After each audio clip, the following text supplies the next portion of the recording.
Well, Smokin' Joe got it done Sunday in a big way. Burrow's franchise record of 525 through the air passing before it clearly meant something to him, and also the Bengals. They continue trending towards the postseason.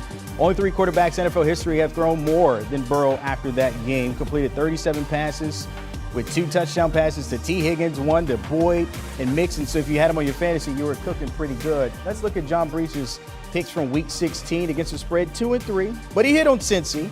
And, of course, the Colts here. The miss, San Francisco, Green Bay, and Pittsburgh. The overall record, as always, still looking pretty at 39 and 36 against the spread. All right, let's get to some of those picks and get into the Breech here with John Breech. Why not? Rocking the green again. That's because we're getting closer to money. I like that. Let's start with the Jags and Patriots here. Look, the Patriots trying to get back on the winning ways here, coming in at 15.5. What you're playing that game? You know what, Brandon? For me, this game comes down to one thing, and that is the fact that we have Bill Belichick coaching against a rookie quarterback. This is a defensive mastermind coaching against a guy who's only been in the NFL for less than a season. It is almost unfair. Belichick has been almost unbeatable against rookie quarterbacks. He's 12-1 in his past 13 games. That includes 3-0 this year. I mean, we saw a game earlier this season where Zach Wilson threw 4 interceptions. He even crushes the good rookie quarterbacks. Justin Herbert and the Chargers lost to the Patriots 45-0 last year. Rookies have no chance against Belichick. And then you added the fact that the Patriots are on a 2-game losing streak. They are going to go into this game, I think, with their pants on fire. They're going to want to destroy Jacksonville. I don't usually love making picks with point spreads that are this big, and this is a monstrous one at 15.5 points. But I just don't see a rookie. I don't see Jacksonville. I don't see them walking into Foxborough and losing by less than 17 points. So I like New England to win big and cover the 15.5 here. All right, taking that 15.5, as you said, a big one there. Speaking of big, there's a big game with the Cardinals and Cowboys in Jerry's world when it comes to the NFC. The Cowboys have been rolling. The Cardinals, they're going this way instead of that way, but Dallas getting 5.5 here. What you're playing this one? Yeah, the Cardinals season is going sideways. It is spiraling out of control. But you know what? That seems to happen every year. Since they hired Cliff Kingsbury, they have been a team that just absolutely collapses in the second half. I don't know if it's because their offense is getting stale. Teams start to figure out Kyler Murray. But whatever it is, whatever the Cardinals are doing the second half season, it is not working. They're rolling into Dallas with 3 straight losses. And the Cowboys are not a team I would want to be playing if I am on a 3-game losing streak. You look at the Cowboys, their offense was in a little bit of a rut until week 16 when they got out of it with 56 points. For me, the Cowboys have the better offense, the better defense, and they're playing at home where they have averaged nearly 40 points per game this season. I think the Cowboys are absolutely going to roll and cover the 5.5 points. All right, rolling with the boys there. You say you might not want to play the Cowboys, but if you're the Titans, you might not want to play the Dolphins. 1-7 to start the season, but 7 straight since then, and they're looking towards the postseason. But Tennessee is favored by 3 here.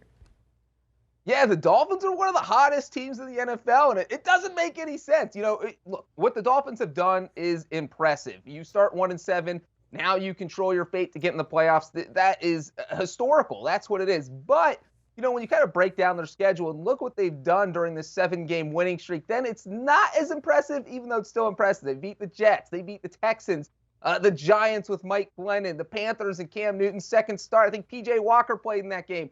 But the one thing we have seen from the Dolphins this year is that they have struggled against good teams, and the Tennessee Titans are a good team. So I think that makes this game interesting. Another factor in this one is the amount of rest these teams are going to have. The Dolphins are on a short week. They just played Monday night. Well, guess what? The Titans played on Thursday in week 16. So they're going to be coming in on 10 days rest at home.